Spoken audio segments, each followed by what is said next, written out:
can, I bet.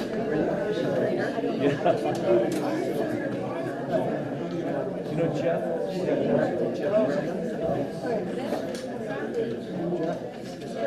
Beth Coleman and Kurt Russell. My mom here.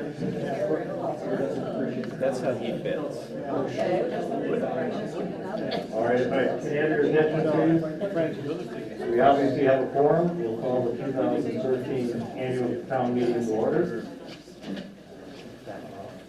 Welcome, everybody, and thank you for attending. If you have a cell phone, if you kindly turn it to vibrate or turn it off, it would be appreciated. And would you please rise and join me in the Pledge of Allegiance to the flag. I pledge allegiance to the flag of the United States of America and to the republic for which it stands, one nation, under God, indivisible, with liberty and justice for all. Thank you. We will first swear in the newly elected officials for the town. Bud?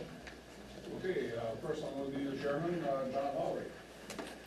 Raise your right hand and I, John Lowry, who has been elected to the office of Town Board Chairman, in and for the town of Liberty Grove in Door County, state of Wisconsin, swear that I will support the Constitution of the United States and the Constitution of the state of Wisconsin, and will faithfully discharge the duties of said office to the best of my ability, so help me God.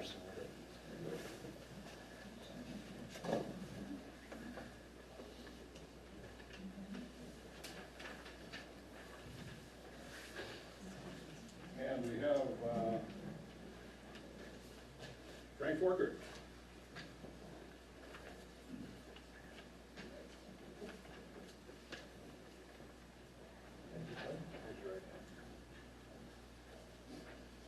I, Franklin Forkert, who have been elected to the office of the town board supervisor in and for the town of Liberty Grove in Door County, state of Wisconsin, swear that I will support the Constitution of the United States and the Constitution of the state of Wisconsin, and will faithfully discharge the duties of said office to the best of my ability, so help me God.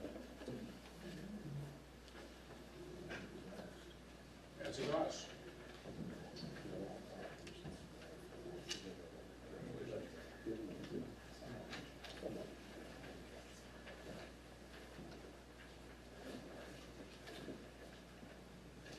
I'm Nancy Goss, who have been elected to the office of Town Board Supervisor in and for the town of Liberty Grove in Door County, state of Wisconsin, swear that I will support the Constitution of the United States and the Constitution of the state of Wisconsin, and will faithfully discharge the duties of said office to the best of my ability, so help me God.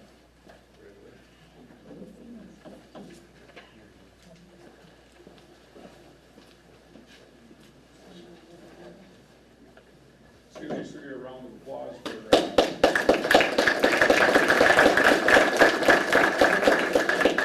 subjecting themselves to another term.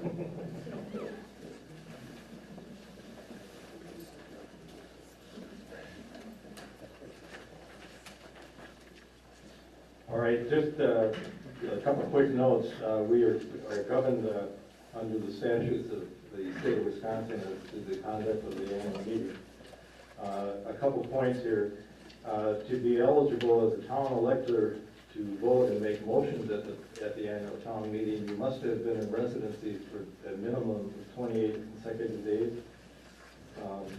I'd like to introduce, everybody knows, Walter Combs, or Bud Combs, is our clerk administrator, Janet Johnson, our treasurer and office assistant, and you've seen Supervisors Goss and Forkert and Lou. Stand up for just a second. Lou is the other supervisor. Tomorrow evening we will be interviewing 3 persons for the vacant spot on the board. That'll begin at 5 o'clock. It is open to the public, and you are more than welcome to come. A couple words of thank you to our town crew, Jay Olson, Richard Smith, Brian Smith, and Joe Weiss, for the outstanding job that they do on a day-to-day basis for the town. It's amazing to me. they really do a good job. So. Okay, we have the minutes of the 4/10/2012 annual meeting to be considered for approval. Are there any corrections or additions to those? They should be in your packet of information, and I think we have enough for everybody, I hope. I would have one addition on, was annual report. Paragraph there, it should end, and it should say carried by acclamation, no nays were heard. That was omitted from the, it was in the notes, but not in the minutes.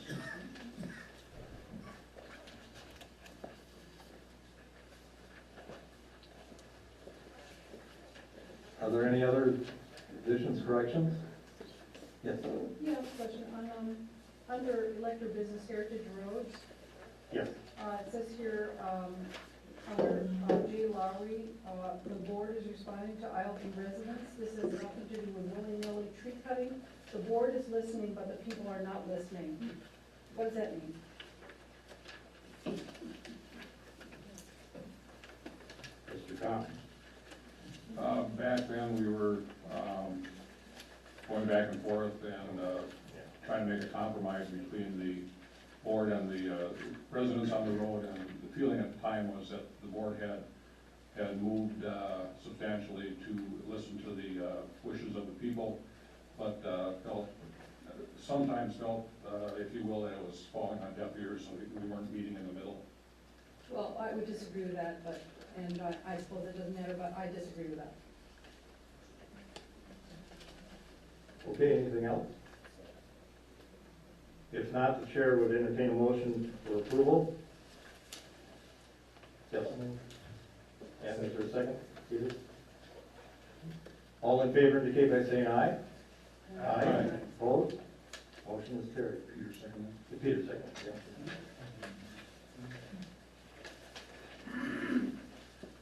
Okay, next on the agenda is the special town meeting of 11/12/2012. You should have those minutes as well. Are there any questions or additions or corrections? If not, the chair will entertain a motion for approval. I'll move to approve those minutes, Is there, November 12th, 2012. is there a second? Second. Second. Nancy, second, okay. Got it. All in favor indicate by saying aye. Aye. Opposed? Motion is carried. On to the third item on the agenda, the annual report. Bud? Okay, the annual report is in the packet of information that was on the tables. I'll go through it line by line as we do every year. And usually at the end of each page, I believe, we pause for questions. So, starting on page 1. Balance on hand, January 1 of 2012, checking 85,521.89. Municipal checking 172,160.37. Money market 10,493. Total cash and investments January 1 of 12, 267,687.19. Revenues, advance collection from 2011, 0.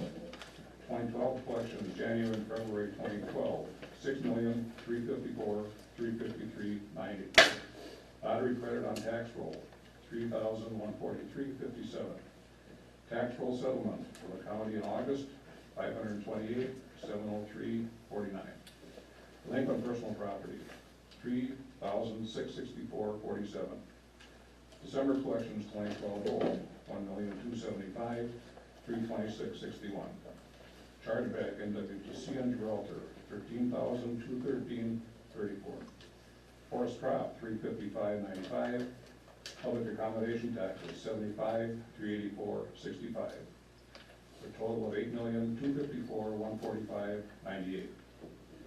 Intergovernmental revenue, state shared revenue 20,436.44. Fire insurance dues, 23,339. State highway aid, $214,367.42. State aid, dual tax on DNR lands, chapter 70.114, $17,958.72. DNR lands, chapter 70.113, $3,670.47. Computer aid, $260. Recycling grant, $6,217.29. Forest Trop MFL, $668.64.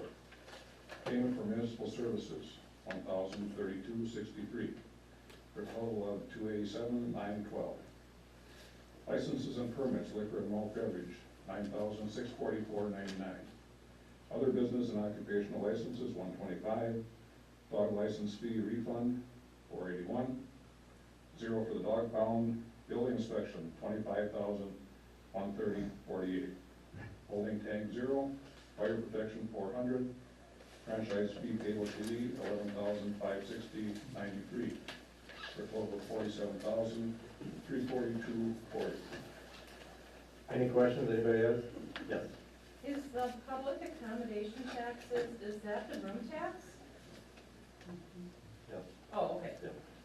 Is there a reason we call it something different than room tax? I mean, that's what it is? That's what it is, yeah. That's Okay, how it I was just want to there. make sure that that's what, yeah. That's okay. the title in the accounting program. Is it? Okay. Anybody else? Okay, going on to page 2, please. Page 2, public charge for services. Highway maintenance, sand, $6,587.60. General government, $585.05. Special assessment certifications, $4,400. Graves sold, $9,800. Graves open, $9,975. Total of $31,347.65. Operations for other governments, Sister Bay Sheriff, Little Sister, $7,874.33. Miscellaneous revenue, interest, $1,154.76. Rent, $33,203.47. Deposit on hold, $1,800. Donation, Niagara Escarpment, $1,000. Parts and shirts, $50. Rebate on purchase, $15. Refunds, $2,148.72. Mining class fees, $1,620. Special charges, sanitary inspections, $430. Town portion from waste haulers, $1,284.28. Workers' comp audit and dividend, $1,774. FICA refund, $305, $608.05. Scrap metal, $129.05. Unspent funds, $15,345.28. For a total of $365,562.61. Total town funds of $9,261,872.16. Expenses, general government legislative, $49,826.82. Planning, $3,726.86. General legal, $7,347.45. Clerk, $81,465.73. Treasurer, $11,029.01. Office wage and expense, $66,560.63. Elections, $6,589.46. Assessment of property, $44,669.11. Hall, $13,085.79. Non-departmental insurance, $17,912. Building inspection, $18,987.78. Economic development, $37,565. Committees, $2,660. Payroll deduction, IRS error, $305,608.05. A total of $667,033.69. Any questions? Yes. Can you give us any breakout on that economic development number and what it included? And that is on, okay, line. Close to the bottom. That's Door County North of 3,000 fireworks, Field Rock Advancement, 5,000 for fireworks, and advanced to coastal byways at 29,565 for the kiosk, which I believe we're going to get back once their grant comes through. Yes. John, I had a question, skip through on the revenues. I may be interpreting wrong, but we all charged a fee on our telephone bill for fire and police protection. Shouldn't some of those funds come back in our annual report? On your telephone bill? There's a little fee in there now that's added on there, I believe it says police and fire protection. It's 911, it's a charge on its own. Just 911? It's just 911, just to the, it goes to the county, and it pays for the communication centers who've been able to find mobile phones for the technology that went in. That's what that surcharge is. I think there's another one though, Charlie. There's nothing else that comes, Okay, you think- it all started when I was county chairman, so I haven't forgotten when that chief, when that Never was mind there. that. But there's a universal charge, that somehow disappears. Any other questions? If it was a refund, that would be great. Yeah, we wouldn't get very much, it'd be like your lottery friend. Yes, I'm sorry. Two questions, please. On the top of the page, what are the special assessment certifications? That's for whenever someone sells a house, buys a house, refinances, there is a letter we get to fill out to certify that there are special assessments for sewer and water mains or laterals. And then my second question is down under expenses, and I think this has been asked in the past, and I'm wondering if we could think about how we note this in our budget. The office wage and expense, is that actually a partial salary? And how is that divided out, or what's the ratio of that? That's on page 6, if you look on page 6. In the left-hand column in the middle, wage is 37,432, and expenses are 29,128. Towards which, I guess my question of clarification is how is that? Is that a single entity for one person, or is that parsed out between both people? That's office expense for supplies. We have wage for the office person. We have a whole bunch of stuff, FICA, insurance, cleaning the carpet, copy machine, bank charges, contract with Northeast Photo, stamps, paper, supplies, all that stuff. I guess my question that I'm trying to get at is why is that particular wage parceled out separate, since we know that part of there's a treasurer expense and there's a clerk expense. Why isn't the office wage just divided into those two already set? That's divided according to the state report that we do. Actually, the treasurer and the assessor, for some reason, go together on the state report, and then the clerk is a different item. Does it also include the assistant then, Janet's in that office wage? Correct. Then I thought of something on yours, if you have the triple play from Charter or Verizon starting to offer that, you will have a franchise fee that goes back to the town, and that one's listed under franchise fee for the town. So I don't know if some of you guys might have triple play now, I don't know how far they're rolling out that technology. With antenna. Okay, any other questions on page 2? Okay, going on to page 3. Public safety, fire protection, 228, 00736. Fraud count, 50522. Animal pickup, 32964. Total of 228, 84222. Public works, highway and street, 384, 82380. Legal and engineering, 62407. Capital outlay, none. Highway and street, none for highway equipment. Highway and street is 191,681.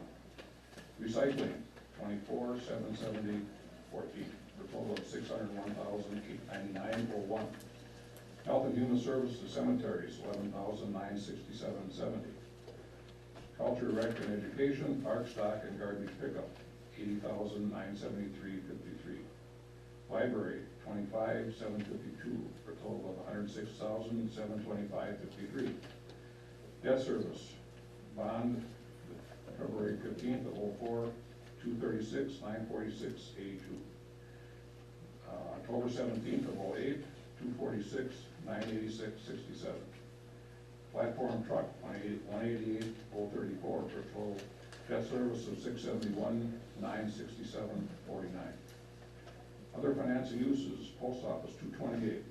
Occupancy deposit refund, 4,700. Tax refunds, 59,8741. Deposits, $770.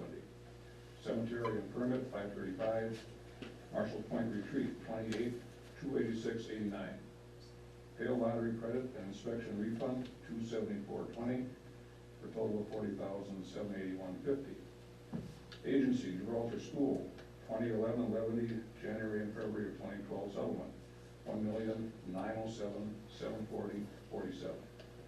DNR, Chapter 70.114, $5,331.97, for a total of $1,913,072.44. NWTC, 2011 levy, January and February settlement, $1,063,566.77. DNR, Chapter 70.114, $2,972.56, for a total of $1,066,539.33. Question? Yes. I have a question about the library. I know that's a shared entity with Sister Bay, correct? Yes. How are those expenses divided up? That's 50/50. It is, but it's in Sister Bay. Yeah, right. Any other questions? What's the cost per pupil for NWTC? Yeah. $2,755,000. Yeah. All right, going on to page 4, please. Utility District, 2011 levy, January, February, and August settlement, $6,087.88. 2012 special assessments, $11,397.79, a total of $17,485.67. County, 2011 levy, January and February settlement, county and state, $2,394,293.20. County DNR share, Chapter 70.114, $6,373.16. DNR share, Chapter 70.114, $307.67. Dog license fee, $409.75. Managed forest land and forest crop, county 20%, $71.19. Yield tax, $133.73, for a total of $2,401,588.70. Payroll deduction adjustments, minus $686.09. Total expenditures, $7,727,217.19. When you add this on to total cash and investments, December 31st, $1,534,654.97. We get total money dispersed in an balance of $9,261,872.16, and that's the magic number to look for to map the balance with page total town funds on page 2. So we are in balance. The pages 6 and 7 show the details of the various categories. We have page 5 to do also. Are there any questions on page 4? Okay, then, on to page 5. Page 5, summary of cash at 12/31. Harbor improvements, 22,650. Audit, 5,000. Capital reserve, 10,844.36. Contingency, 70,000. Advanced tax collections, 1,275,326.61. Highway and street, 120,319. Niagara Escarpment Fund, 1,069. Restricted amount of 1,505,140.66. Total cash on hand, 1,534,654.97. Subtracting the restricted amount, we get an unrestricted number of 29,514.31. Summary of indebtedness, December 31st. Our bond of February 15th of 2004, the balance is 1,260,000. The bond of 10/17 of 08, the balance is 1,265,000. The platform truck balance is 213,912.84, for a total long-term debt of 2,738,912.84. And then the certification statement that the town board stands by the treasurers of the clerks and treasurer. Are there any questions? Yes, sir. Can you tell me what the harbor improvements is? Is that, and what harbor that may be at? That's the Allison Bay Harbor that we had in our bond issue, one of the bond issues here a few years ago, and we set aside an amount for harbor improvements, for Ellison Bay. And haven't got around to that, we're finally getting around to it now. So the money's there to be used for that, is that what that is? That was a carry, designated carryover, Is that, so that's specifically for Ellison Bay? yeah, starting next week, Oh, finally. Any other questions? Okay, Page 6 and 7 have details of the various categories throughout the body of the report. Point out on page 6, on the left-hand column, under the office wage and expense, the wage summary, someone had asked last year, I think it was Hoobie, if we could detail all the wages that are spent by the town instead of going through the report and try to find them under the categories. So here's the summary of the wages for the entire town. Bottom line is $339, $695, $52, and those are dispersed throughout the report to the various activities. any questions? Good. In this figure for maintenance staff in that category, it says $174,384. Could we have a breakdown of that into the individual salaries? What do you got?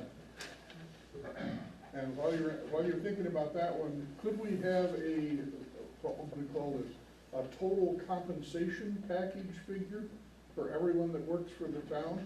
I think that would be very useful for everybody from board members through the employees, through commission and board members, to just see where the money goes.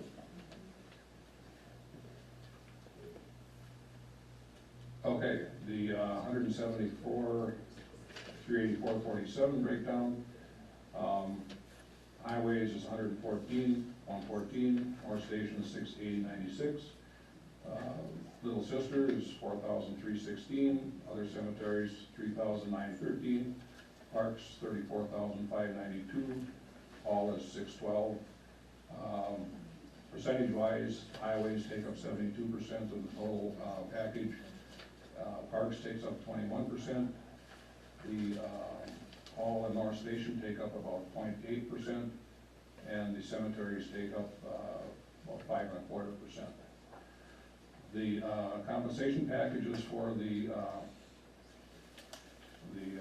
highway crew actually is $16,153.76, and the FICA retirement and medical portion comes to $53,373.51. But could we have it by person rather than by budgetary category? Not necessarily. If you want to come in and look at it by person, we would give out, How many people is that? that's 4 people. We would give it out by position, not individual person. All right. Many towns in the state of Wisconsin go out of their way to publish a total compensation package for each individual that works for the town. I think it would be a fine idea for this town to do that. Well, that's kind of personal information, though, and sort of confidential.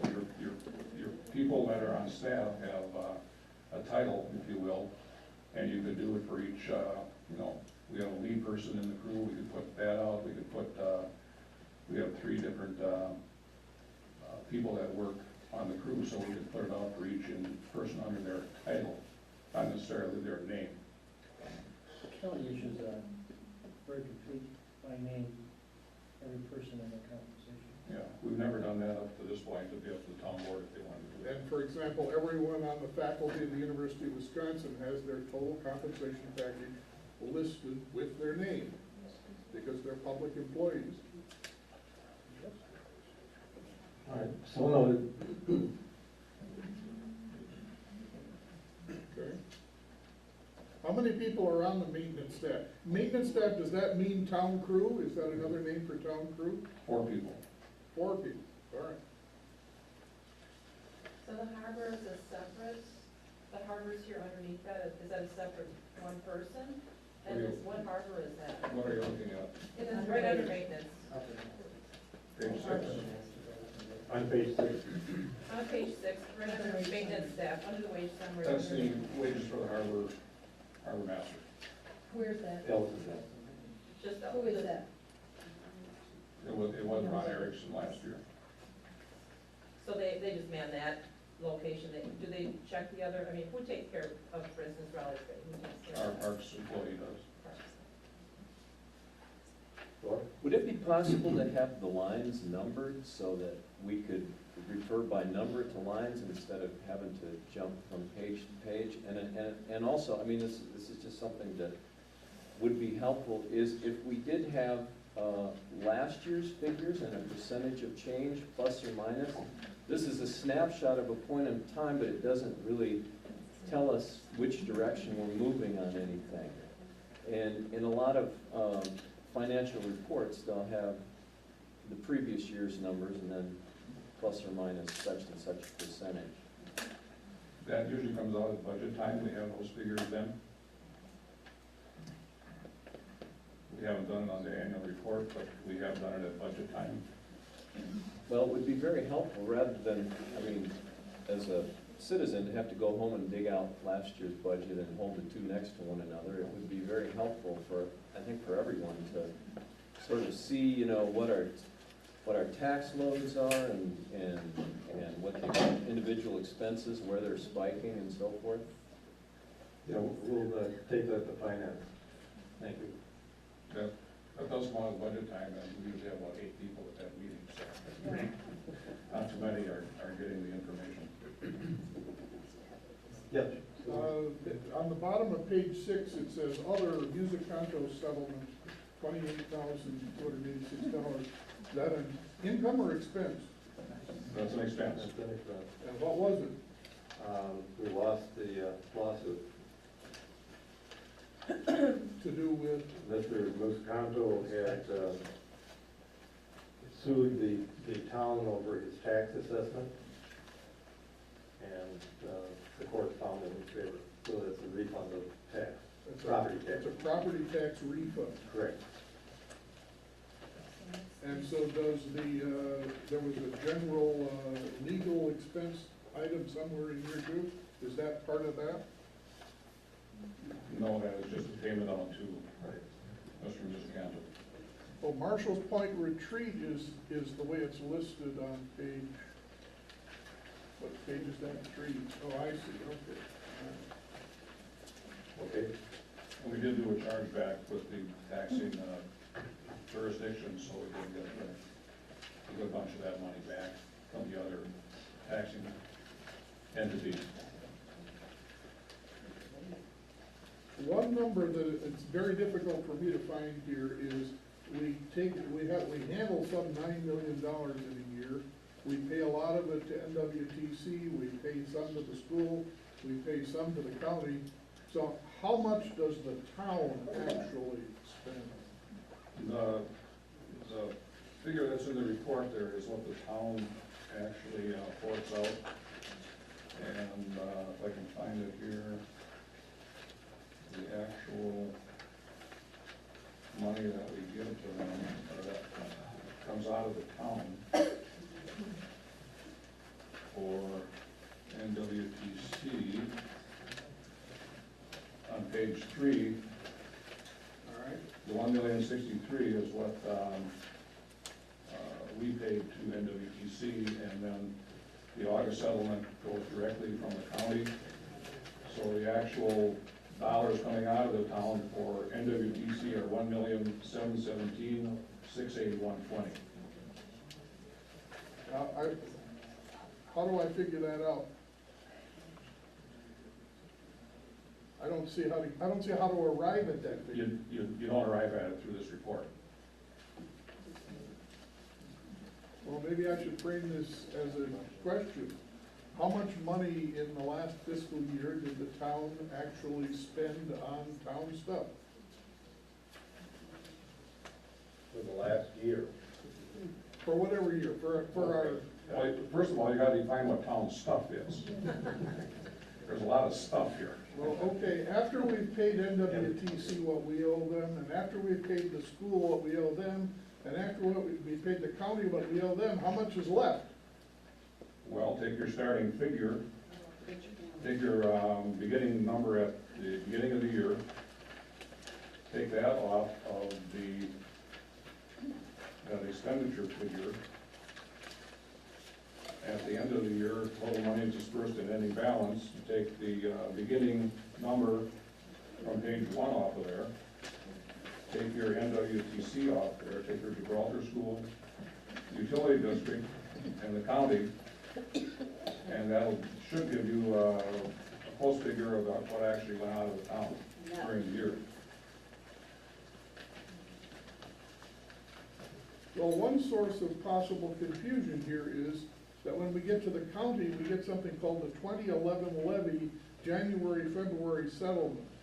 And utility district 2011 levy, January, February, August 2012 settlement.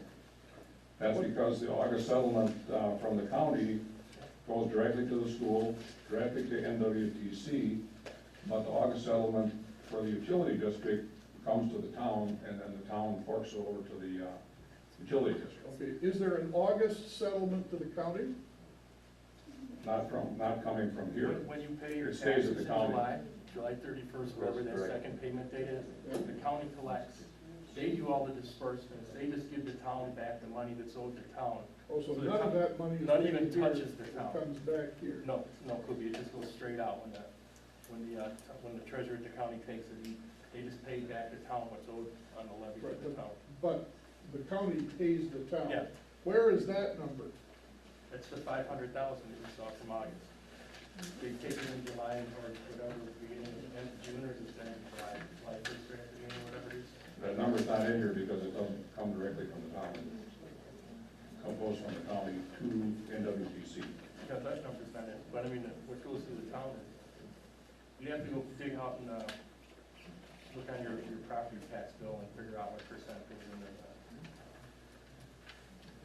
WTC. Well, if I were arguing this, I might say I rest my case.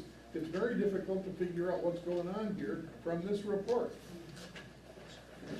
And I suggest that we try to do something about that. It would be quite useful to know how much the town spends of the tax monies that come in. How much does the town get and how much does the town spend? Leaving aside school, county, and NWTC. And I don't see a way to get to that. What you're asking for is strictly the town budget, Yeah, what we actually spent, okay. You can approximate that, I don't wanna be an idiot or whatever, but I handed you on the minutes, and last year they took, or from the budget hearing, they levied $1.6 million for the Right. town. And just look what's left in the accounts at the end of the year, you can kind of subtract out and at least come up with a general number in your mind. It's not gonna give you the detail you're looking for, but you can pretty much approximate how much money was spent. I think what Kubi's asking is it's very hard for people who aren't well versed in the day-to-day operations of how all that works to sit and have the snapshot. So I think he's simply asking, what's our snapshot, knowing that there are certainly things that affect that, but for the average citizen to come and just get that complete picture and not sit and do the math that many of us don't No, do quickly, to that's know all it. the details would be helpful. That's a point well taken, I think we can break that out. Thank and you. also the $1,618,000 is the levy, but it does not include things like what the DNR pays us in lieu of property tax, or whatever other sources of income we've got. I mean, you can add in, I don't wanna get You can get argumentative. within a few $100,000 of what I Well, suppose. we don't even get $100,000 and then in lieu of taxes. They're right here. Well, we get $75,000 in room tax, That we do, and that's listed. yeah. And what do we do with that, by the way? That has been segregated, it's basically a separate fund to be paid for promoting, so we can, because it's coming from the accommodation, the board has decided to go put it back into promoting, so we get more people coming into the town. So all 75 grand is going towards that then? Annually? That or economic development this year. What's economic development? We have a committee that's been working rather hard. We have a meeting next Tuesday evening for the businesses of the town. It's a roundtable discussion. We're trying to lay out a plan, if you will, for the economic future of the town as to how we can go about, you know, supporting local businesses, encouraging new businesses, and so forth. So that's about encouraging new business? Yes. And so has anything in that area come up in the last week or so? Encouraging new business? In the last week or so, not that I'm aware of. Like approval of a zip line that got disapproved by the Well, board? that went to the planning commission. The board acts on that tomorrow night.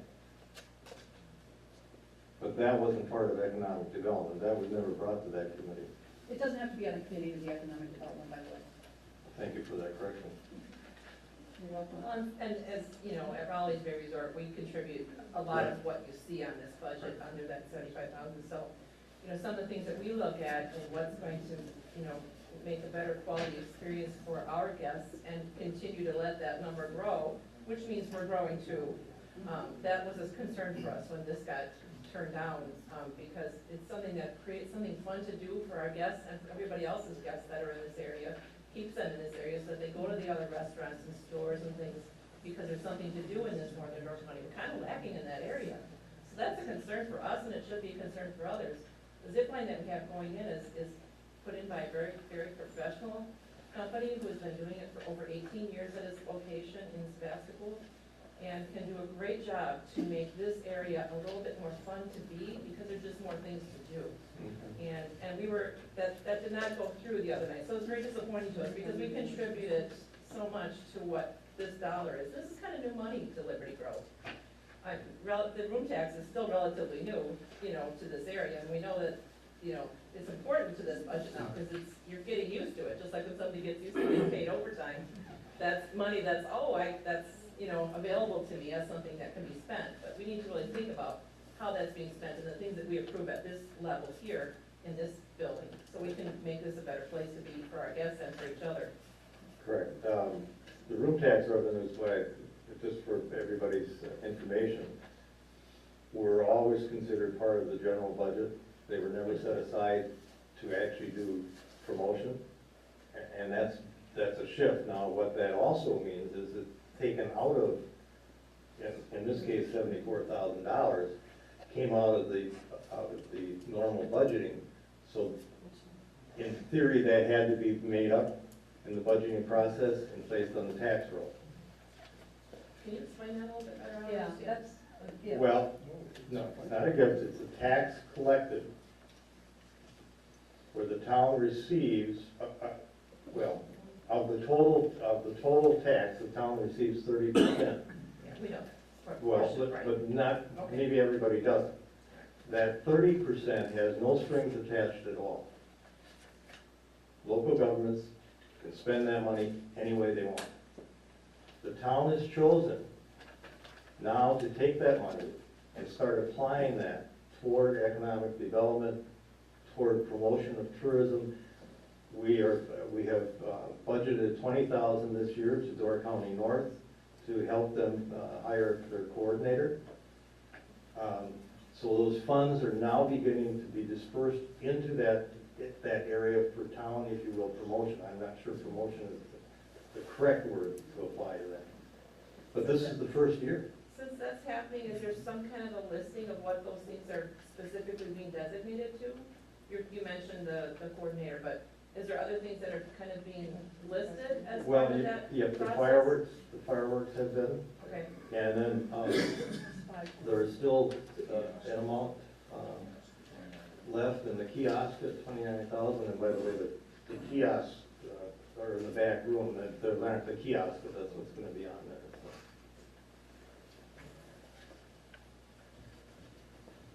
So. Okay. Yes. I got one more question. I'm trying to add things up here a little bit, and I found the one that I don't understand. On page 2, under miscellaneous revenue, it says FICA refund, $305,608. What's that? That's IRS bookwork. If you look down on expenses, It's a yearly deduction there on the bottom of 305, and if you look up in the revenues there, it's 305 up there, so they added a few zeros onto our deposit that had to be corrected. After that. Oh, that was just an IRS deposit error? Yeah. Might be interesting to label that as a,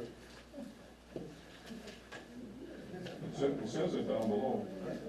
Yeah, it does say down below. IRS, Error. deduction, right, okay. Well, you might put an IRS error up there on the tax refund. Okay, anybody else, please? Just for everybody's information, we did have an audit conducted this year, and Janet, you want to make a comment on that, as to what they have found or not found? Actually, they didn't find it. They did come up with some interesting suggestions. They're very minor, things like putting initials on a timesheet. But they found no issues between the clerk or the treasurer and the accounting process that we do. So, you know, they're gonna come back with some recommendations. One of the recommendations that they did, what they told me about, was garbage collection. And they noticed in reading through our minutes that there have been a lot of meetings where people have requested garbage be located in parks and, you know, problems with people don't know what to do with their garbage. You can put a special assessment on a property tax bill that will be outside of our cap that could be for garbage collection for the entire town. And this might eliminate some of the problems where people don't know what to do with their garbage if we are providing garbage service. So just out of curiosity, I asked him how much he pays for his garbage service. He also lives, I believe, in a smaller town. He pays $110 a year for his garbage pickup. And when I told him I pay that per quarter, it's something that I will look into. And that might eliminate the problem of us putting a garbage can in the park and then having residents use that garbage can for their own personal trash. But otherwise, you know, they felt we, you know, they were in pretty good shape. Yes, Peter? Was the utility district audited? They're being audited Thursday. Okay, any other questions?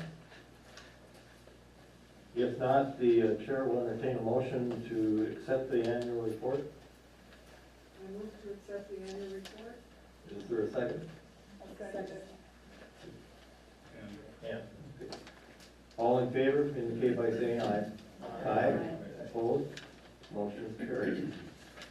Next, the resolution, emergency borrowing of funds. Bud, do you want to explain this?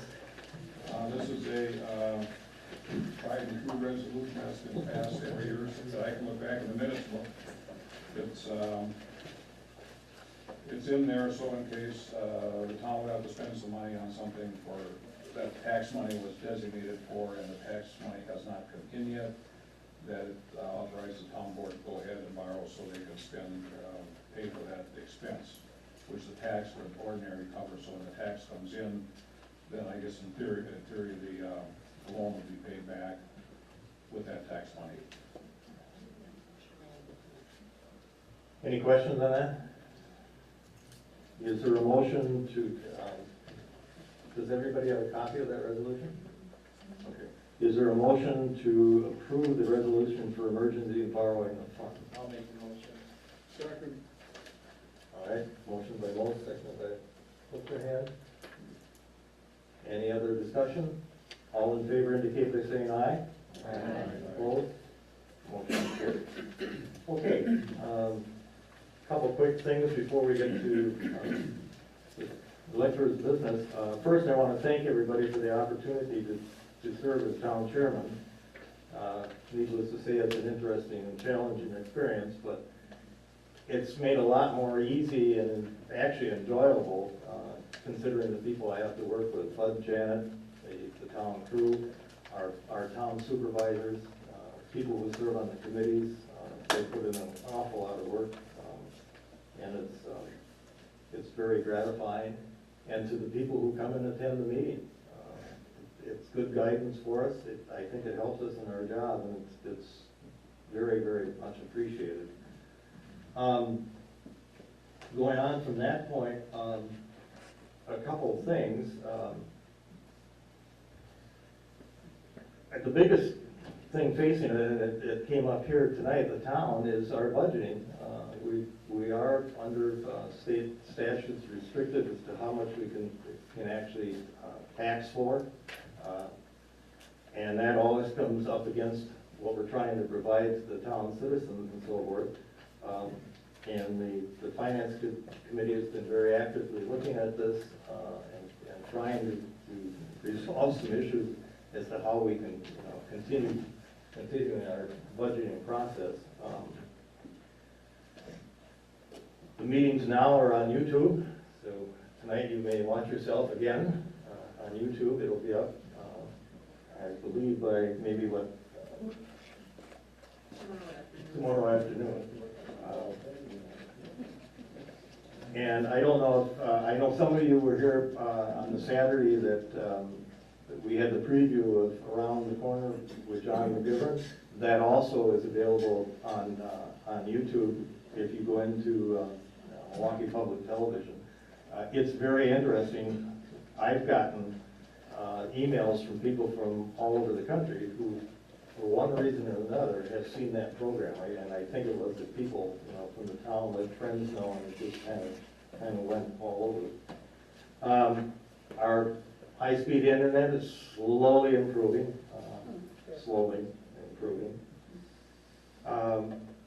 After 3.5 years, Bud and Frank and Peter have been working with the Village of Sister Bay on the wastewater treatment plant agreement.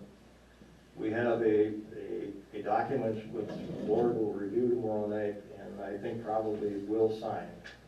There's been a lot of discussion in reference to the town having ownership in the plant.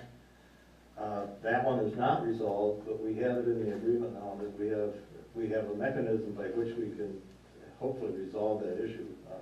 First through mediation and then probably to the courts. So we'd like to. We have contributed approximately, I'm going to say 40% over the years in capital improvements and so forth. The village has contended that wasn't ownership, and we have our attorney's opinion and our previous attorney's opinion that they do think that the town does have a right to ownership. So hopefully we're going to get that resolved finally. Two committees, the Parks and Properties Committee and then the Highway Committee, have put into or are putting into place what we're calling five-year rolling plans. And they're looking, in the case of the Highway Committee, obviously they're looking at roads and road improvements. In the case of Parks and Properties, they're looking at our parks, they're looking at our properties, and are trying to determine basically 5 years out what sort of impact or improvements are going to be needed, and kind of get a handle on those expenditures so that the Finance Committee and the board then can get a better idea of going on. Now, obviously, it's kind of a moving target, but at least we can start getting a better handle on, what expenditures we're looking at over a 5-year period. As I mentioned earlier, the Economic Development Committee is holding a roundtable discussion Tuesday night to help us formulate a strategy for the economic growth within the community. I mentioned the 20,000 going back to Door County North, and I think that's the first step in strengthening the relationship between the town government and the business community. And basically, we're all in this together, and we all need to work together to that respect. We will begin this spring a search for a town clerk. Bud is not retiring. the demands on the office have become such that he's kind of strung out all over the place. You can find him here on weekends, you can find him here in the evenings, in discussions with the finance committee and the board.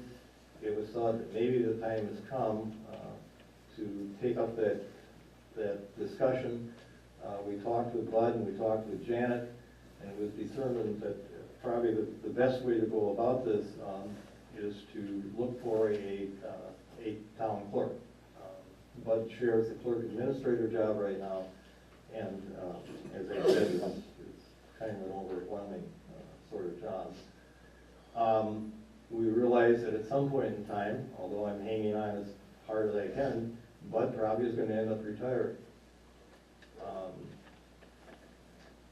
That's going to be a very difficult experience, I think, for the town. From the standpoint, it's going to be difficult to find somebody who will spend the amount of time that this gentleman has in this position. You call him, he gets back to you. You come here, he'll sit down with you, he'll go out and talk to, people. We may not be that fortunate in the future. I would certainly hope we would, but those are going to be awfully big shoes to fill. I hate that cliche, but I think it is a size 12. 11 and a half. 11 and a half, sorry. One other thing is the Finance Committee has decided to, before moving ahead on the purchase of properties, and there have been a lot of properties, obviously the two in Ellison Bay have been discussed. There are a number of other properties around the town that have been brought to the town as possible purchases. The Finance Committee has formed, or is in the process of forming what they're terming a property task force. It will meet 3 times, one in May, one in July, and one in June, and report back to the Finance Committee. What they're trying to do is to get an overall handle and view, plan, if you will, for the town to take a look at as to how we approach these property acquisitions. And that obviously is going to allow us to make some sound financial decisions on property acquisitions in the future. And they set 2 hour meetings, 3 of them. And I believe there are going to be approximately 12 people on the channel. And some of you may have already been asked. I've seen a partial list at this point in time, but I don't think everybody has been contacted at this point. Okay, that's basically what I have. I'll quickly ask Bud to explain. This is actually your meeting. It's about you. Yes, go ahead. I'd like to ask a question that I think maybe should have been, or you might address. There's a rumor that the great cornfield that used to be Wink Larson's orchard has been sold. Correct. Some people, it has. It has been sold. Well, I don't know if the property has passed hands at this point in time. Did not the town of Liberty Grove own part of that? We have filed a complaint, if you will, with the Village of Sister Bay asking for our money, and they have turned it down. And they've turned it down? Correct. Are they gonna refund our legal fees when we went through all the soil testing? They have turned it down. So the board now has to decide what we want to do next. Had joint meetings with the town and any joint decisions? We were never notified of anything No, until, but I mean on the back cap, on the DEP residual issues we had. oh, We got the dollar figures on that. yeah. Well, I would send them copies of those joint minutes, because I imagine in there are statements from the town of the previous elected officials that are reading that we did in fact have ownership. As I recall, that's how they got us to participate in the legal fees. I think that's probably quite correct. Yes. How much did they sell it for? $250. $250,000. Who'd they sell it to? Seedless orchards. Oh, Well, and my understanding is that because there is a lease, Waltz Farms has leased that property, that it's over 5 years. Yeah, he's gonna be working on there for a few years Yeah. too, So, until they get it all planted with trees. or whatever they're gonna do. Peter? The information we got from Sister Bay was it closed last Friday, Okay. and they owe about $10,000 for the lease that they had with Sister Bay, so they will settle that up between them. But it's interesting, when you say send the minutes, there was communication between the time that that was bought by Sister Bay and I said, they indicated they recognize our ownership. So, I mean, that's in writing, but at the present time, they don't agree with it. And the dollars that went in between the town and the sanitary district at that time was 43%. It's been an interesting 3 years. Okay, if Bud will make just the general comment on basically what the town electors can do at this meeting, can't do by statute, so everybody is aware of what goes on. Just a review of chapter 60, hours of the town meeting, raise money including levying taxes, fix the compensation of elected town offices, combine the offices of town clerk and town treasurer under certain procedures, combine the offices of town clerk and town assessor, and it could be the assessor too. Establish or abolish the office of town constable, you've done that. Designate the office of town clerk, treasurer, or the combined office of clerk and treasurer as part-time. Designate town board supervisors as full-time. Adopt a plan under 5.60 to elect town board supervisors to numbered seats. And there's other ones too, and then there's directives or grants of authority can be ongoing or for a single purpose and is enforced until rescinded.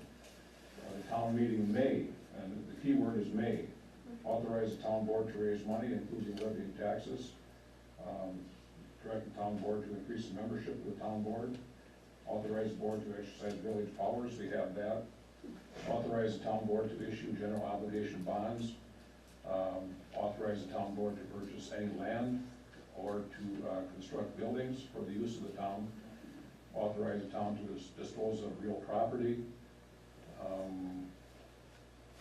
and a few other smaller ones. The town meeting may authorize the town board to appropriate money in the next annual budget for conservation of natural resources by the town, civic and other functions, control of insect pests, weeds, or plant or animal diseases, posting signs and cooperating with the county and establishing a rural numbering system, we've got that. And the one that used to be in here, I thought it still was, but I'm not sure, we could raise money to fund a town band. So, that's some of the, That could be interesting. those are major duties, but when it comes down to it, the annual meeting, the town meeting, does not have a great deal of directive authority toward the town board. The town board basically does manage the affairs of the town and is a fairly powerful organization. Okay, I think the best way, because we are filming this for YouTube, I think the best way to approach this is we'll start with Gary. If he'd like to address the town electors, if you wouldn't mind going to the podium, just state your name and address. And then if somebody else would like to make comments on that particular subject, we'll have them go on up and do the same thing. Otherwise, it's probably going to get a little hectic in here. One thing, just a quick reminder, as I mentioned at the beginning of the meeting, state law provides that you've got to be here for 28 days in a row at your residency to be eligible to vote or make a motion at the town meeting.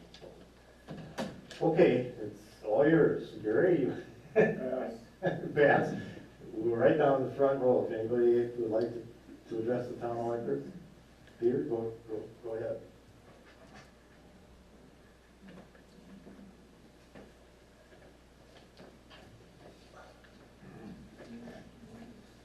Peter Sauer, Allison Bay. I'd like to talk about heritage roads. In the last council meeting, there was a discussion, and it's struck me that the time frame that we were talking about was out to 5 years. It felt that if there was any construction going to be going on in the next 5 years, that you could not designate a road as a heritage road. My feeling is that's a very short-term outlook. For instance, you can make a heritage road in 20 years. So it shouldn't be a question of whether there's construction going to be going on in the next 5 years. The question should be, do we feel a road should be a heritage road? If it should be, then we should take steps to turn it into a heritage road or to maintain it as a heritage road.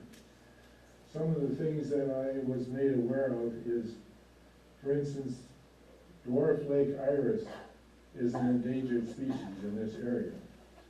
There was a road that was profuse with dwarf lake iris. When it was reconstructed, the habitat was completely destroyed. There's no lake iris there anymore. Those kind of things, I think we should think about planting trees that would get the canopy that we're looking for. We should get plantings in the shoulders, and we should just get these roads looking like what we want heritage roads to look like. I mentioned it in our plan commission meeting when we revised the comprehensive plan. We will try to include that, so that's part of the direction that we take the town in. But I'd just like the board and the highway committee to think about that in the future. Thank you. Well, thank you. Anybody else like to make their comment on that particular subject? Yes, you want to come on up? I was a little afraid you were going to mention the green emerald sunlight.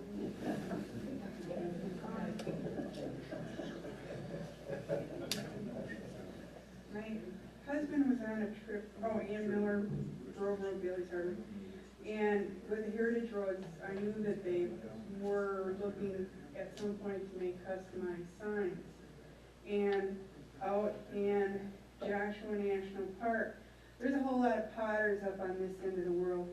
And out there, one of their potters got organized, and he made a Joshua Tree coffee cup. And proceeds from the sale of the coffee cup at the local, shops and things like that go to help fund their particular parks projects. And this one coffee cup sells for $18. And it's kind of designed to look like the desert and the sky. I'm sure there are enough people out there of the individual pottery shops that have their own style of doing things. The thought being that maybe if you design a Heritage Road coffee cup in your own particular style, or maybe one of the other people down the road did their own style, that would be something to attract people to buy as a souvenir. And then if you wanted to donate a portion of the profits to that particular project, or like you were saying, trees and things like that, that might be a way of doing it, because somebody might be more inclined to buy, an $18 mug, or if they bought a set of 6, well, that'd be even better.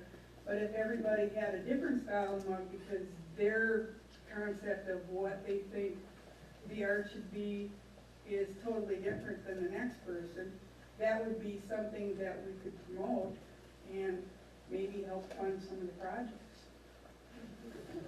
Thor, don't leave the meeting before the end. Yes, go ahead. Hi, Susie Watson, Gills Rock. I've been watching the whole idea of rustic roads or heritage roads ever since I moved here. I've always been a big fan of rustic roads. I called the rustic road program at the state level to find out how we get a designation for a rustic road. And that was when they told me that a rustic road was merely a designation. It has nothing to do with protecting a road. So then I said, well, what is the point of calling it the rustic road program? And they said, well, that's just the name of the program. It has nothing to do with protecting any roads. And I said, well, what would we do if we're trying to protect some roads? And they said, well, we have nothing to do with that. So that is why the rustic road program doesn't work, That's why the Heritage Road program was created, and it's a great idea. It's been nothing but an idea so far, but I would much rather have a real tree than a tree on a mug. Thank you very much. And I really think that in the past, we have let the trees go by the wayside for no really good reason. People come to Door County for its beauty. There's no question of this, but for some reason, we must cut down trees. Now, I know that there's been an interest recently in creating a something around the Niagara Escarpment, which I find ironic considering the Niagara Escarpment is existing and is trying desperately to live on Garrett Bay Road. Now, you can have all the museums you want to Niagara Escarpment, but frankly, if you don't protect the actual road itself, what is the point? That is the Niagara Escarpment. Garrett Bay Road is the Niagara Escarpment, everyone. And if we don't protect that road, you can forget protecting any road. I know you've considered protecting the little road from the Pioneer Store down the thing there where all those houses and things are. That is not a road. Garrett Bay Road is a real road to protect. It has the Niagara Escarpment on it all the way to the dead end. That is an incredible cliff, limestone cliff. You heard the presentation if you went to it the other night.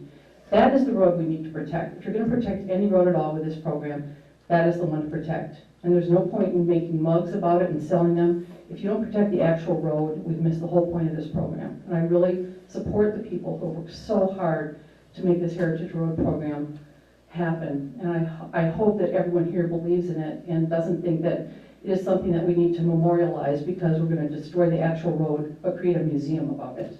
And I think that's ridiculous. Thank you. Thank you. Anybody else? On that particular subject, anybody else?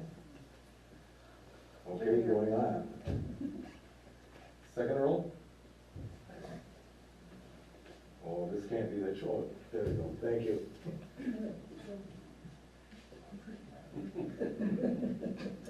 My name is Stephanie, and I live on Old Stage Road, and I'm a terrible public speaker, so I'm just going to read what I wrote.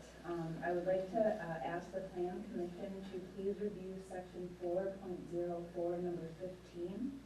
The reason why I would like to ask the Plan Commission to review this section is that my property meets requirements for a conditional use permit if it adheres to this section, which states that an art gallery can only be a building where the principal portion of the building, whether existing on site or moved on site from other areas, shall have been constructed on or before 1954. I don't understand why I would be forced to move an older, inefficient structure to my property when I could build a more sound and energy efficient structure that adheres to all other parts of the section. Thank you. Thank you. Anybody else wish to address that particular topic?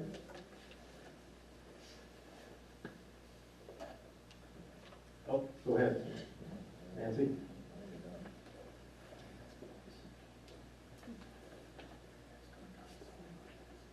Nancy Goss, Timberline Road. Stephanie, if you would like to speak to, I'm chair of the Plan Commission, and would be delighted to sit down and speak with you at any time about that specific ordinance and what your plans might be and if and how we can make things fit for it. Oh, thank you very much. Okay, anybody else? Okay, anybody else in the second row? Third row?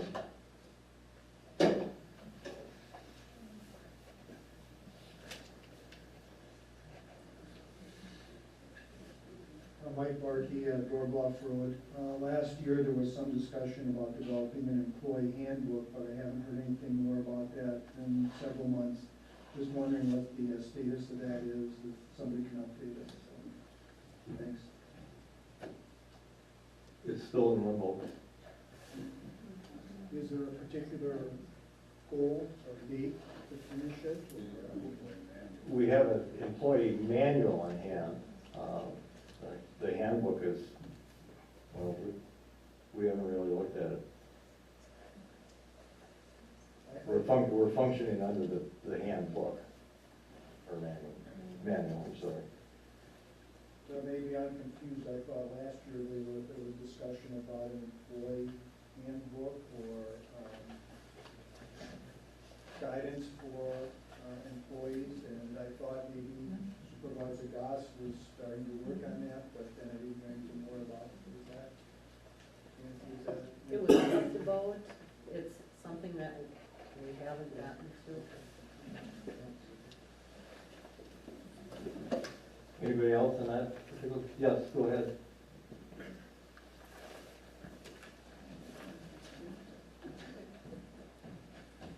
Jim Moran, East Door Bluff Road. The impetus for the discussion about an employee handbook was the issue of conflict of interest, and the hope that the employee manual would address that issue.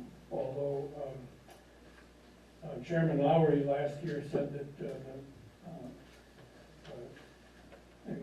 employees, the Personnel Committee does not appoint committee members, but the suggestion was that an employee's manual would address the issue of conflict of interest. 1 year ago, at the 2012 annual meeting, the electorate heard a preamble and passed the following motion. Our town employees serve as valuable resource to the town and committees and the town board in their deliberations, and may be invited to contribute information when consulted. However, they are not elected officials representing the electorate. Therefore, due to a possible perception of conflict of interest, since issues being considered may affect working conditions or empower employees to implement individual bias contrary to the desires of the taxpayers, town employees should not serve on committees, but rather in an ad hoc capacity only. Nor should they participate at town board meetings by initiating unsolicited opinions, engaging in deliberations, or attempting to influence decisions. Although the town board may have been advised by legal counsel that town employees serving as voting members on committees is probably not illegal, for the previously mentioned reasons, this practice can be viewed as improper and perhaps unethical.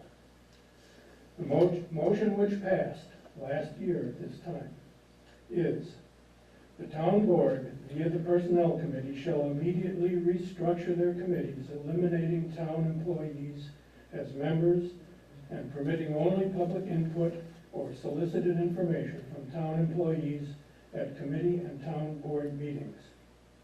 Since that time, last year, although the resolution was deemed to be only advisory, the town board never implemented the advice or even acknowledged it. The possible perception of conflict of interest still remains and will remain until the board accepts and acts upon the will of its electorate. So I hereby move that the town board implement without further delay the motion which was passed 1 year ago. Thank you. Please. I second the motion. Okay, we have a motion on the floor. Discussion?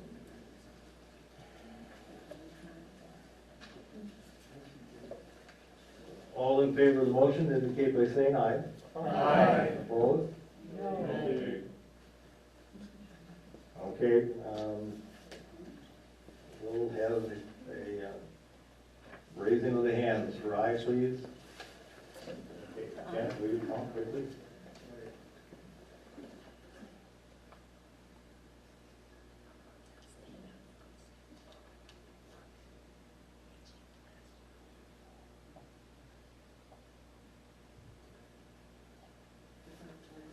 You count 26, we'll go with 26. Opposed?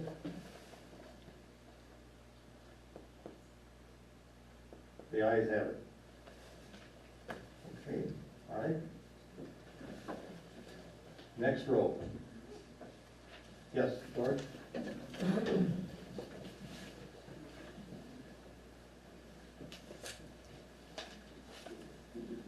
My name is Larry Thorson. I live on Lakeview Road. I just want to talk briefly. I am the president of Door County North, and in the past year and a half, we have reorganized our organization and gotten things rolling really well. Our membership is up. We have enjoyed a great relationship with this Liberty Grove Town Board. We solicited and received funds to to pay the salary of our administrator and coordinator, and that's working out very well. One thing we have been trying to do from the very beginning is to motivate the powers that be to buy these two properties, as everyone knows, in the middle of Ellison Bay. And it has been practically back and forth to every committee on the board. And we realize these things take time. Now, I'm not sure what committee you said that. It's a property task force, ad hoc.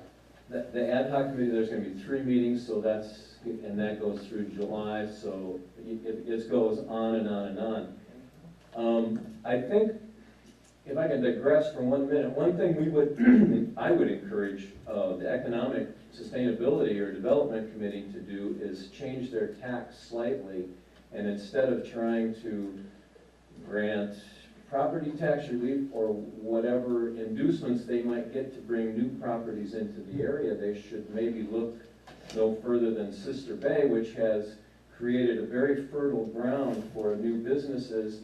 And in this year alone, there will be 4 new businesses going in on Main Street in Sister Bay. Meanwhile, Ellison Bay looks worse than ever before.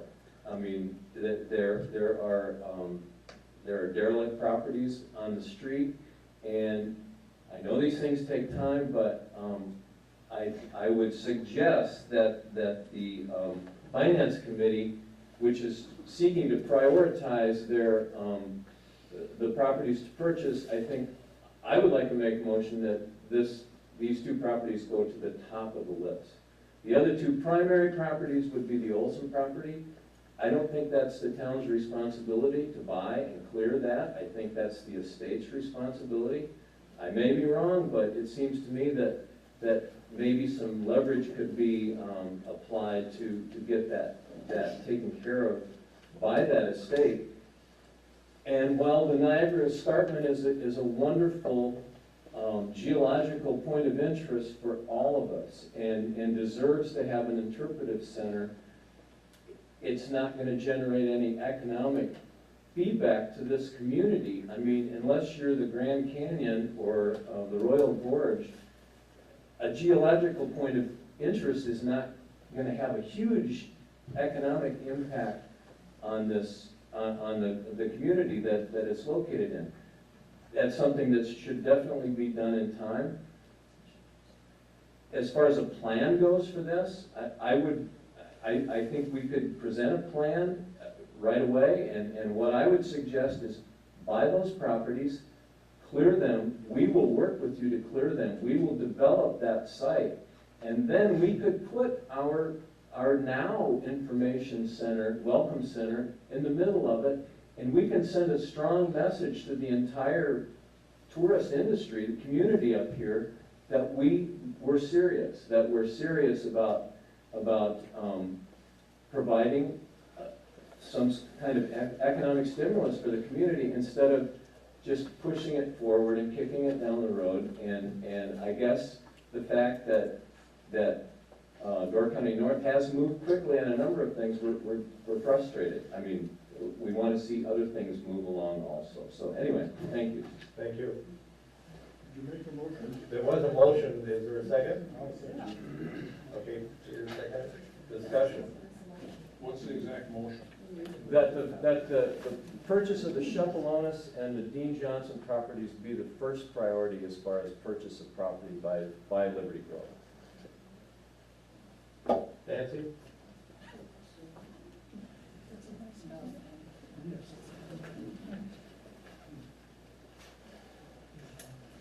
I'll first address the 2 properties. A couple of months ago, Bob Tidball and I were tasked by the rest of the board to approach Mr. Johnson about these properties that are for sale. After weeks, literally weeks, of trying phone calls, leaving messages, no response whatsoever.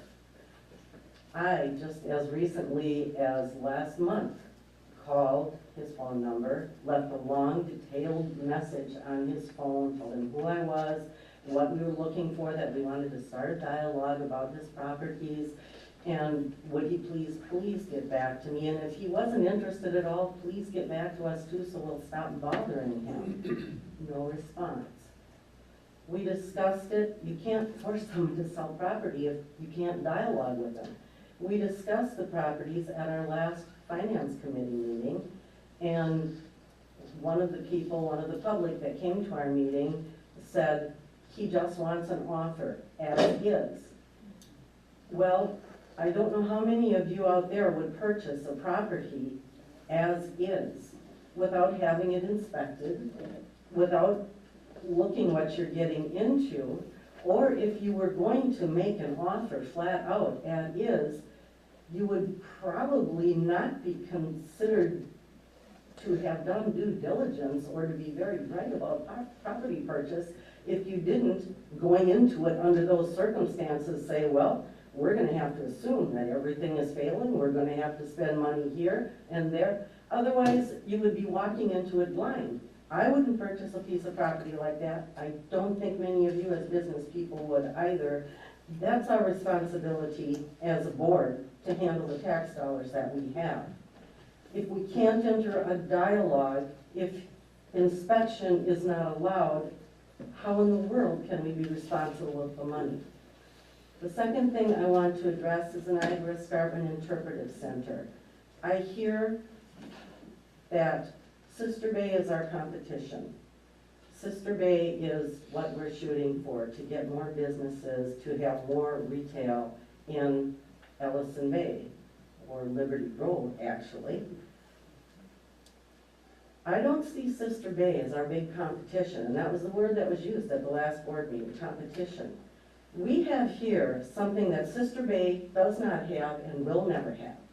We have land, and a lot of it, and we've got pristine land. And we're standing on our biggest asset that we have here as a tourist draw and as a town, that many, many acres and miles of pristine land and pristine shoreline. If we embrace that and not try to spend our dollars being something that we're not, we embrace what we have here and showcase it. And I'm not talking about a museum.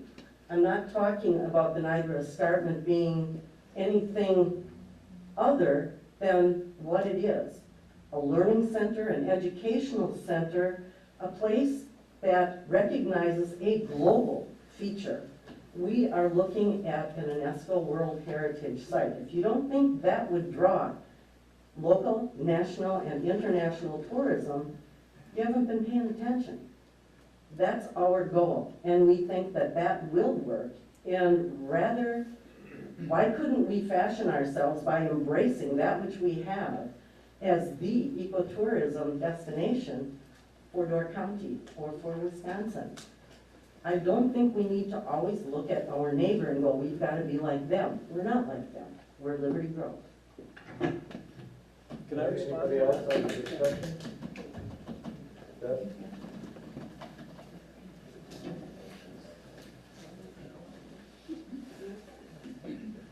I'm Beth Coleman. I live in Ellison Bay, and I've been following this issue for a number of years as it's come before the board, and listened carefully and have long thought about this question that Nancy has raised, and also thought about the question that has come up from Door County North. And the whole question I keep coming back to is, I see a series of priorities before us in terms of the land that we have in front of us and the way that we can think about that order of purchase. And my sense is that what Nancy has said is true, and that we really have a gem here, but my personal feeling at this point is that that is perhaps in a 5 to 10 year plan, and what we are actually being asked to think about as a town and a community is from our businesses who live here now. And I think that's what I've always heard when I hear the request about looking at those downtown Ellison Bay properties, and I understand the difficulty that has gone into the negotiation or non-negotiation to this point. But we have a set of people who live here now, who have invested for many, many years into our community as business owners, who pay the taxes, who are only trying to do something to create a core hub. And as I think about this, if the hub becomes a focal point. The ripple effect is that sense of the Niagara Escarpment, and the Interpretive Center could be a piece of that. The other piece, as I think about that whole concept, is that that feels that the people have really brought forth this notion of the interior downtown properties in Ellison Bay.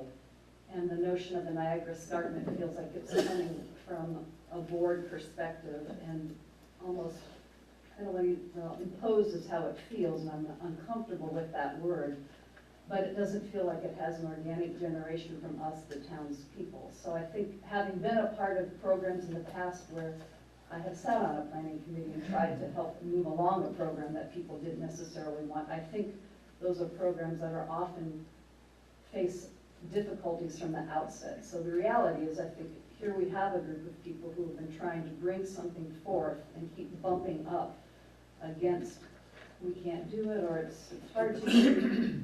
And yet we also know that there are these things coming down the pike that we'll be asked to look at as a town. So I would like to see, again, a 10-year plan then. You know, what are our priorities? And maybe that is a part of what this task force will be asked to do. I have been asked to serve on that task force, so I get to bring that view to the table. And I know there'll be many views at that table, and it's not an easy thing to do, to try and really synthesize all of our thoughts about that process. But that is one thought I've had, Nancy, about that, and all of us, just that, you know, I think we need to have that long-range way of looking at property acquisition, because it is expensive and it is investment that we as a community will be making for the long haul. And I don't think they're mutually exclusive.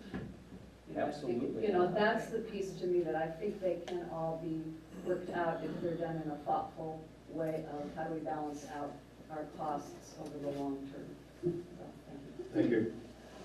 Thank you. Yes, Gary?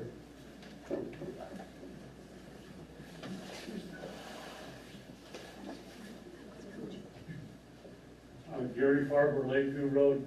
How many of you saw the program last Thursday on public television? Okay. Have you thought at all about that program? And the reason I'm asking that is we are talking about how to draw people to Liberty Grove. When you look at the content of that program, start to think about what it showed and what it did not show. It had a lot to do with where to sleep and where to eat. Thor, it had nothing to do about you or any of the artists in Door County. It had nothing to do with our parks. It had nothing to do with our beach. It had nothing to do with our marina. What is the population that McGivern is trying to draw? What is his aim? And do we need to do something here to counter that? Because right now, they're gonna stop at Al's. Thank God they're gonna stop at Dan's. They're gonna stop at the Basin. But they're gonna stop at Sister Bay. Okay. I think that's something we really need to take a close look at, because that program was probably viewed by hundreds of thousands of people that might come to Liberty Grove. And what are they going to be looking for? Okay, anybody else? Can I respond? Yeah, let's take other people first, and then you can come on. Carol?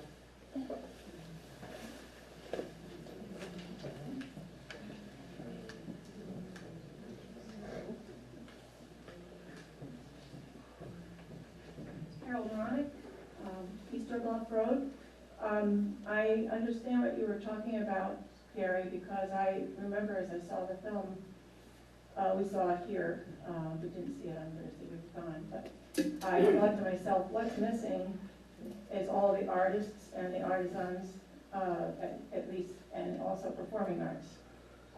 As far as beaches and parks and marinas, they did touch on that a bit, but I think they were trying to highlight some of the most unique places here in Liberty Grove that aren't scattered all over the county. But I did ask them afterwards, to several of the people who were involved in producing this film, why, I said, I understand that probably the reason you didn't do anything with the arts, performing arts, fine arts, etc., or arts and crafts, and artisans' work is because you wouldn't have the time in that program to do all of that, because we have so much art here. And so I asked them if they would consider doing a special program, another one, about the arts, the artisans, and performing arts here in Door County, and they said yes, they would. So we should probably follow up on that. And that's my reaction to what you just said. But as long as I'm up here, I wanted to ask a question of Bud. This relates to the ADT machine, which tracks daily traffic, the count. And I understood that Nancy had been requesting for a long time, and so have several people, and the plan was to, as soon as the machine came, as soon as it could possibly be put into use after Old Stage, to put it in the area on Garrett Bay Road, approaching the curve, or at least beyond Maplewood, between Maplewood and the launching pad, because this is one of the spots which we feel needs to be measured as far as traffic is concerned during the time in the winter when the Garrett Bay Hill is closed. Now, I don't know, I was really so happy when the snow came last week, because I was afraid that it would open up the hill and we'd never have a chance to do that.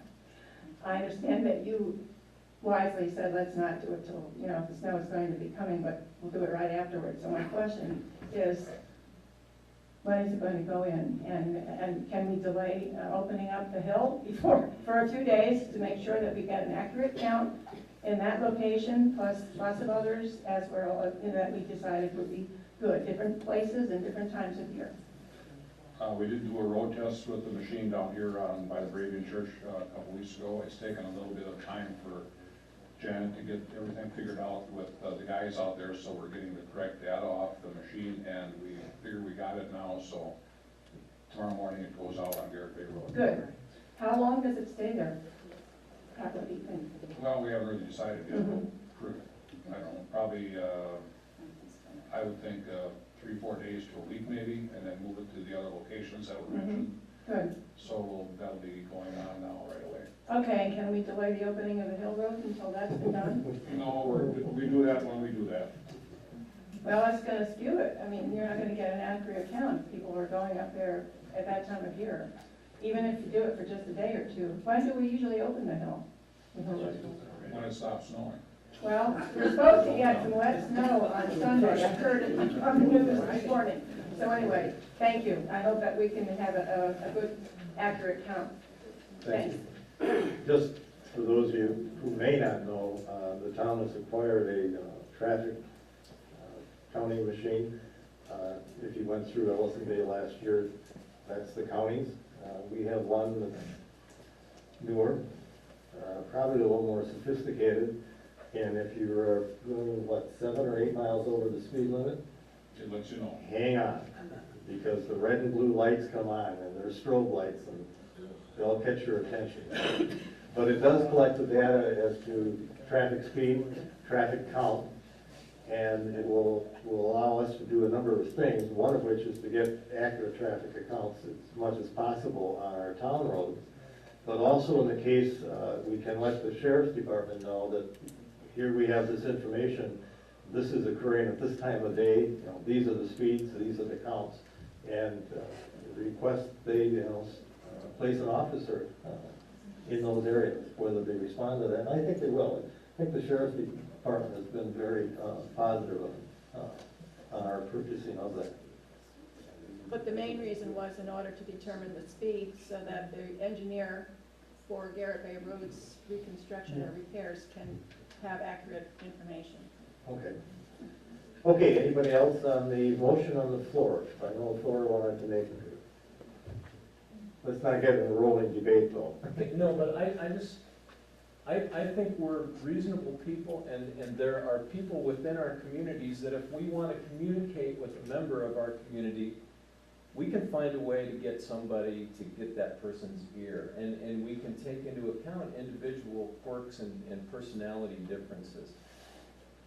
When I said the plan, let's go at it. Worst case scenario, as though the house is gonna be junk, there's no septic, there's no well, as a starting point, and then maybe make an offer on it, and clear it out, and the fact that I would choose to set this as a priority over something else does not diminish the importance of another project. I'm not putting down in any way, shape, or form the Niagara Escarpment project. I think it's fantastic. Well, I don't mean to cut you off, you technically should have been up there. So, You're not gonna make me go up there and now, wave at the camera, that'll work. All right, thank you. Anybody else? Okay, the motion on the floor is to, now, that's an advisory, technically an advisory motion to the ad hoc committee, so.